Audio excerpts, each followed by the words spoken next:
बोलिए सूर्य नारायण भगवान की जय। बहुत पहले की बात है। एक नगर में एक बुढ़िया रहती थी। वह नियमित रूप से रविवार का व्रत करती। रविवार के दिन सूर्योदय से पहले उठकर बुढ़िया स्नान करती और अपने आंगन को गोबर से लीप कर स्वच्छ करती। उसके बाद सूर्य भगवान की पूजा करते हुए रविवार का व्रत सुनकर सूर्य भगवान का भोग लगाकर दिन में एक समय भोजन करती थी। सूर्य नारायण की कृपा से बुढ़िया को किसी प्रकार की चिंता और कष्ट नहीं था। धीरे धीरे उसके घर धन धान्य से भरने लगे। उस बुढ़िया को सुखी होते देख उसकी पड़ोसन उससे जलने लगी। बुढ़िया ने कोई गाय नहीं पाल रखी थी। वह अपनी पड़ोसन के आंगन में बंधी गाय का गोबर लाती थी। पड़ोसन ने कुछ सोचकर अपनी गाय को घर के भीतर बांध दिया। रविवार को गोबर न मिलने से बुढ़िया अपना आंगन न लीप सकी। आंगन न लीप पाने के कारण उस बुढ़िया ने सूर्य भगवान को भोग नहीं लगाया और उस दिन स्वयं भी भोजन नहीं किया। सूर्यास्त होने पर बुढ़िया भूखी प्यासी सो गई। प्रातःकाल सूर्योदय से पूर्व उस बुढ़िया की आंख खुली तो वह अपने घर के आंगन में सुंदर गाय और बछड़े को देखकर हैरान हो गई। गाय को आंगन में बांधकर उसने जल्दी से उसे चारा खिलाया। पड़ोसन ने उस बुढ़िया के आंगन में बंधी सुंदर गाय और बछड़े को देखा तो वह उससे और अधिक जलने लगी। तभी गाय ने सोने का गोबर किया। गोबर को देखते ही पड़ोसन की आंखें फटी की फटी रह गई। पड़ोसन ने उस बुढ़िया को अपने घर के आसपास न पाकर तुरंत उस गोबर को उठाया और अपने घर ले गई और अपने गाय का गोबर वहां रख गई। सोने के गोबर से पड़ोसन कुछ ही दिनों में धनवान हो गई। गाय प्रतिदिन सूर्योदय से पूर्व सोने का गोबर किया करती थी और बुढ़िया के उठने के पहले पड़ोसन उस गोबर को उठा ले जाती थी। बहुत दिनों तक बुढ़िया को सोने के गोबर के बारे में कुछ पता नहीं था।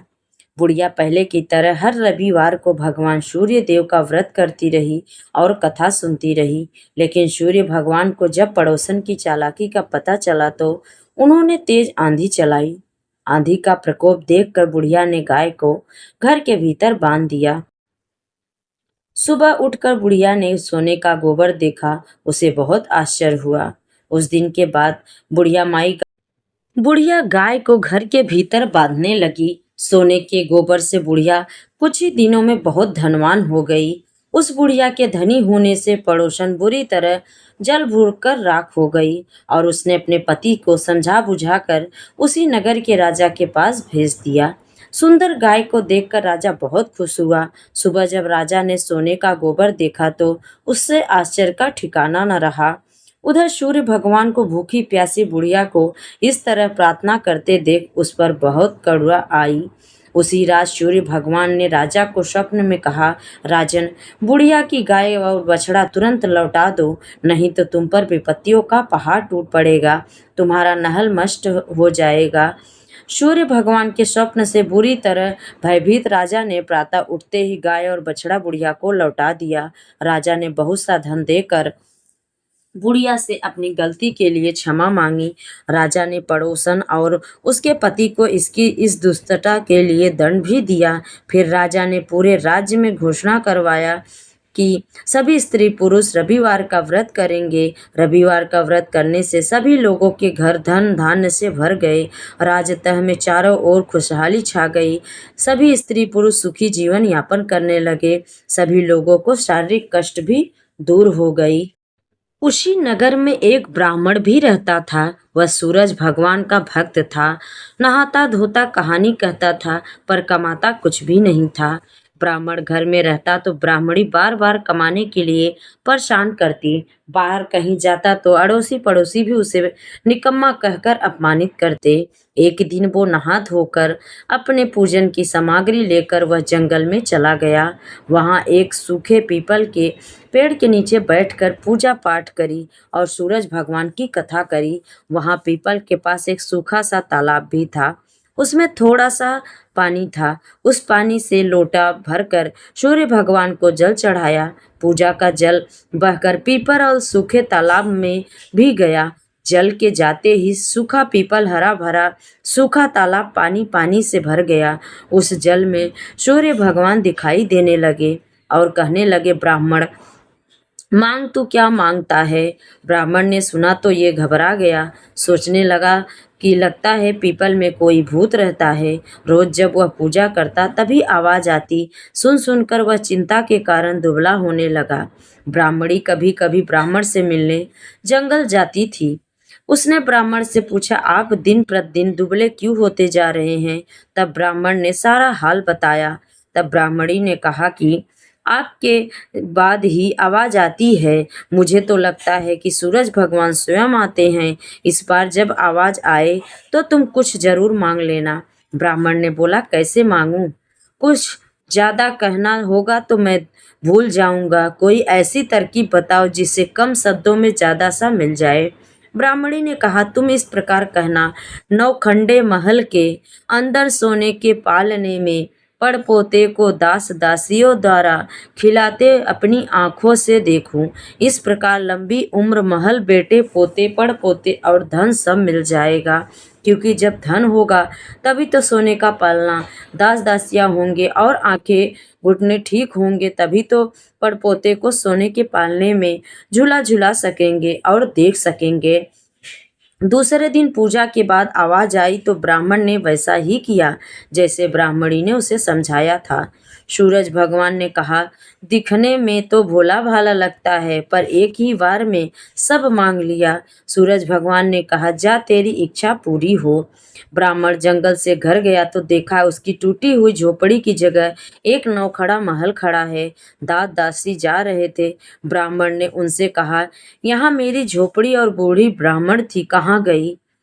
उस समय महल की खिड़की से एक सुंदर औरत गहनों और सुंदर कपड़ों से सजी हुई बाहर आई और बारंबार से बोली, आ जाओ, ये अपना ही घर है। सूरज भगवान ने तुम्हारी मनोकामना पूर्ण कर दी। ब्राह्मण ने कहा, हम इतने धन का क्या करेंगे? ब्राह्मणी ने कहा, धन से क्या नहीं होता, दान पुण्य यज्ञ होम करेंगे। फिर ब्राह्मण ने वैसा ही किया। अब सब राजा की जगह ब्राह्मण का गुणगान गाने लगे। राजा ने यह सब सुनकर ब्राह्मण को बुलाया और पूरा पूछा, कल तक जो आपको खाना भी नहीं मिलता था, आज ये धन कैसे आ गया? कहाँ से चोरी डकैती डाला? ब्राह्मण ने कहा कि ये सब तो सूर्य भगवान की कृपा है और सारी कहानी बता दी। राजा ने कहा, मेरे पुत्र नहीं हैं तो मुझे क्या करना चाहिए? ब्राह्मण ने राजा को सूर्य भगवान की पूजा की विधि बताई। राजा ने वैसा ही किया, उसके पुत्र हो गया। सब लोग सूर्य भगवान की जय जयकार करने लगे। हे सूर्य भगवान, जैसे आपने ब्राह्मण और राजा की मनोकामना पूर्ण की वैसी सबकी करना। कहानी कहने वाले की, कहानी सुनने वालों की, सबकी मनोकामना पूर्ण करना। प्रेम से बोलिए सूर्य भगवान की जय। अब आइए सुनते हैं सूर्य भगवान की दूसरी कथा। एक छोटे से गांव में एक गरीब ब्राह्मण रहता था। वह बहुत विद्वान, शांत स्वभाव वाला और भगवान की भक्ति में लीन रहने वाला था। उसके घर में धन दौलत की कमी थी, लेकिन उसके हृदय में श्रद्धा और संतोष का अपार धन था। वह प्रतिदिन प्रातःकाल सूर्योदय से पहले उठता था और स्नान करके भगवान सूर्य देव की आराधना करता था। ब्राह्मण का विश्वास था कि सूर्य भगवान संसार के प्रत्यक्ष देवता हैं, जो बिना किसी भेदभाव के सभी प्राणियों को प्रकाश, ऊर्जा और जीवन प्रदान करते हैं। वह प्रतिदिन जल का अर्घ्य देकर सूर्य देवता से प्रार्थना करता है, हे प्रभु, मेरे जीवन में चाहे कितनी भी कठिनाइयां आएं, लेकिन मेरी भक्ति और धर्म का मार्ग कभी ना छूटे। उस ब्राह्मण की पत्नी भी बहुत धर्मपरायण और पतिव्रता थी। दोनों पति पत्नी गरीबी में भी प्रसन्न रहते थे। वे अपनी क्षमता के अनुसार अतिथियों की सेवा करते और भूखे को भोजन कराने का प्रयास करते। कई बार ऐसा होता कि घर में केवल एक समय का भोजन होता, फिर भी यदि कोई साधु या अतिथि आ जाते तो वे अपना भोजन उन्हें दे देते। एक दिन गांव में बहुत बड़ा अकाल पड़ा। खेत सूख गए, लोगों के पास खाने के लिए अन्न नहीं बचा। ब्राह्मण के घर में भी अन्न का एक दाना नहीं था। उसकी पत्नी ने दुखी होकर कहा, हे स्वामी, हमारे घर में अब भोजन भी नहीं है, हम अपनी पूजा और धर्म कैसे निभाएंगे? ब्राह्मण ने शांत भाव से उत्तर दिया कि हे देवी, चिंता मत करो, जिसने संसार को बनाया है वही हमारी रक्षा करेगा। हमें अपने कर्म और भक्ति को नहीं छोड़ना चाहिए। सूर्य भगवान सबके जीवन के पालन करता है, उनकी कृपा से असंभव भी संभव हो सकता है। उस दिन ब्राह्मण ने अब पहले से अधिक श्रद्धा के साथ सूर्य देव की पूजा की। उसने नदी में स्नान किया और कमल के फूल शुद्ध जल से सूर्य भगवान को अर्घ्य दिया।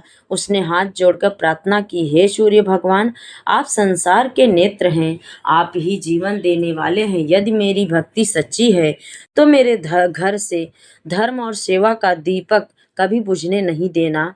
ब्राह्मण की सच्ची श्रद्धा देखकर भगवान प्रसन्न हुए। रात के समय सूर्य देव ने ब्राह्मण को स्वप्न में दर्शन दिए। सूर्य भगवान ने कहा, हे ब्राह्मण, तुम्हारी भक्ति और सत्य से मैं प्रसन्न हूँ। तुमने कठिन समय में भी धर्म का त्याग नहीं किया। मैं तुम्हें एक ऐसा वरदान देता हूँ जिससे तुम्हारे घर में कभी अन्न की कमी नहीं होगी। ब्राह्मण ने हाथ जोड़कर कहा, हे प्रभु, मुझे धन और वैभव की इच्छा नहीं, मुझे केवल इतना आशीर्वाद दीजिए कि मेरे घर आए हुए किसी भी अतिथि को कभी खाली हाथ न लौटना पड़े और मेरे मन में हमेशा आपकी भक्ति बनी रहे। सूर्य भगवान ने कहा, हे ब्राह्मण, तुम्हारी इच्छा बहुत पवित्र है। जो व्यक्ति दूसरों की भलाई के लिए प्रार्थना करता है उस पर सदैव मेरी कृपा बनी रहती है। यह कहते हुए सूर्य भगवान ने उसे एक दिव्य पात्र प्रदान किया और कहा, इस पात्र में जितना भी अन्न निकालोगे वह कभी समाप्त नहीं होगा। प्रातःकाल जब ब्राह्मण की आंख खुली तो उसने अपने पास एक दिव्य पात्र रखा हुआ देखा। उसने सूर्य भगवान को प्रणाम किया और अपनी पत्नी को सारी बात बताई। दोनों ने सूर्य देव का धन्यवाद दिया। उस दिन से ब्राह्मण के घर आने वाला कोई भी व्यक्ति भूखा नहीं लौटता था। गांव के गरीब, साधु और जरूरतमंद लोग उसके घर भोजन प्राप्त करने लगे। ब्राह्मण ने उस दिव्य वरदान का उपयोग केवल सेवा और धर्म के लिए किया। धीरे धीरे पूरे गांव में ब्राह्मण की दया और सूर्य भगवान की कृपा की चर्चा होने लगी। लेकिन संसार में जहां अच्छाई होती है वहां परीक्षा भी आती है। एक दिन गांव के कुछ लोगों के मन में ईर्ष्या उत्पन्न हुई। उन्होंने सोचा कि इतना गरीब ब्राह्मण अचानक इतना समर्थ कैसे हो गया। उन्होंने उसके रहस्य को जानने का निश्चय किया। एक व्यक्ति ने ब्राह्मण से पूछा, हे ब्राह्मण, आपके घर में इतना अन्न कहाँ से आता है? ब्राह्मण मुस्कुराकर बोला, यह सब सूर्य भगवान की कृपा है। जो कुछ मिला है वह प्रभु की देन है। लेकिन कुछ लोग उसकी बात पर विश्वास नहीं कर पाए और उन्होंने इस दिव्य पात्र को प्राप्त करने की योजना बनाई। गांव के कुछ लोगों के मन में ब्राह्मण के प्रति इतना ईर्ष्या बढ़ती जा रही थी। वे सोचने लगे कि एक साधारण ब्राह्मण को ऐसा चमत्कारी पात्र कैसे मिल गया और हमारे पास कुछ भी क्यों नहीं है। वे यह भूल गए थे कि सूर्य भगवान की कृपा धन और चालाकी से नहीं बल्कि सच्ची श्रद्धा, सेवा और अच्छे कर्मों से प्राप्त होता है। उन श्रद्धालु लोगों में एक धनवान व्यक्ति भी था। उसके पास बहुत धन था लेकिन उसके मन में संतोष नहीं था। वह हमेशा दूसरों की संपत्ति देखकर दुखी होता और सोचकर कि मेरे पास सबसे अधिक धन होना चाहिए। उसके मन ही मन निश्चय किया कि किसी भी प्रकार से वह ब्राह्मण का दिव्य पात्र प्राप्त करेगा, कि उसको चुराकर अपने घर लेके आएगा। एक दिन वह ब्राह्मण व्यक्ति के घर धनवान गया और मीठी मीठी बातें करने लगा। उसने कहा, हे ब्राह्मण देव, आपकी भक्ति और सेवा की बहुत प्रशंसा सुनी है। मैं भी आपकी सहायता करना चाहता हूँ। आप मुझे अपना वह पात्र कुछ समय के लिए दे दीजिए ताकि मैं भी लोगों की सेवा कर सकूं। ब्राह्मण समझ गया कि इस व्यक्ति के मन में सेवा नहीं बल्कि लालच है। उसने शांत स्वर में कहा, यह पात्र मेरा नहीं है, यह सूर्य भगवान का आशीर्वाद है। इसका उपयोग केवल जरूरतमंदों की सेवा के लिए किया जा सकता है। इसे स्वार्थ के लिए रखना उचित नहीं। धनवान व्यक्ति को ब्राह्मण की बात अच्छी नहीं लगी। वह क्रोधित होकर वहां से चला गया और मन में बुरा विचार करने लगा। उसने सोचा कि यदि ब्राह्मण मुझे पात्र नहीं देगा तो मैं इसे चुरा लूंगा। उस रात सभी लोग सो गए तो वह व्यक्ति चुपके से ब्राह्मण के घर पहुंचा और दिव्य पात्र चुराने का प्रयास करने लगा। जैसे उसने पात्र को हाथ लगाया वैसे ही तेज प्रकाश फैल गया। वह प्रकाश देखकर डर गया और उसके हाथ कांपने लगे। उसी समय भगवान सूर्य की दिव्य वाणी सुनाई दी, हे मनुष्य, यह पात्र किसी लालच और अधर्म के लिए नहीं है। यह उस व्यक्ति के पास रहता है जिसके हृदय में दया, सत्य और सेवा का भाव होता है। धनवान व्यक्ति भयभीत हो गया। उसने सूर्य भगवान से क्षमा मांगी और कहा, हे प्रभु, मेरे मन में लोभ आ गया था। मैंने आपकी कृपा को समझे बिना गलत कार्य करने का प्रयास किया। सूर्य नारायण ने कहा, मनुष्य की सबसे बड़ी संपत्ति उसका शुद्ध हृदय होता है। धन यदि धर्म के मार्ग पर चले तो सुख देता है, और यदि लोभ के मार्ग पर चले तो विनाश का कारण होता है। धनवान व्यक्ति ने ब्राह्मण से भी क्षमा मांगी। ब्राह्मण ने बिना किसी क्रोध से उसे क्षमा कर दिया और कहा, भाई, गलती सभी से हो सकती है, लेकिन गलती को स्वीकार करके सही मार्ग पर चलना ही सच्चा धर्म है। इस घटना के बाद गांव के लोगों के मन में ब्राह्मण के प्रति और भी सम्मान बढ़ गया। अब सभी लोग समझ गए कि सूर्य भगवान की कृपा केवल पूजा करने से नहीं बल्कि अच्छे विचार और अच्छे कर्मों से प्राप्त होती है। कुछ समय बाद उस क्षेत्र में फिर से कठिन समय आ गया। एक दिन भयंकर बीमारी फैल गई और अनेक लोग दुखी हो गए। ब्राह्मण ने अपने दिव्य पात्र से भोजन बनाकर गरीबों और रोगियों की सेवा शुरू कर दी। वह दिन रात लोगों की सहायता करता। एक दिन गांव के लोगों ने ब्राह्मण से पूछा, हे ब्राह्मण देव, आपको इतना कष्ट उठाने के बाद भी थकान क्यों नहीं लगती? ब्राह्मण ने कहा, जब मनुष्य सेवा को अपना धर्म बना लेता है तो भगवान स्वयं उसके भीतर शक्ति प्रदान करते हैं। यह मेरा सामर्थ्य नहीं बल्कि सूर्य भगवान की कृपा है। ब्राह्मण की सेवा देखकर सूर्य भगवान फिर प्रसन्न हुए। उन्होंने प्रकट होकर कहा, हे ब्राह्मण, तुम्हारी भक्ति और भी महान हो गई, क्योंकि तुमने अपने सुख के लिए नहीं बल्कि दूसरों के कल्याण के लिए मेरे वरदान का प्रयोग किया।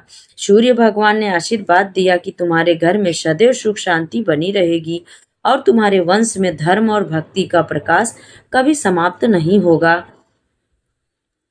ब्राह्मण ने सूर्य भगवान को प्रणाम किया और कहा, हे प्रभु, मुझे सदैव ऐसा ही मार्ग दिखाते रहिए जिससे मैं संसार की सेवा कर सकूं। सूर्य भगवान अंतर्ध्यान हो गए और उस दिन से उस गांव में धर्म, दया और सेवा का महत्व और भी बढ़ गया। तो ये रही आज की सूर्य भगवान की कथा। अगर आप सभी को कथा अच्छी लगे तो लाइक, शेयर और चैनल को सब्सक्राइब जरूर करें। कमेंट में जय सूर्य नारायण जरूर लिखें। जय सूर्य भगवान की।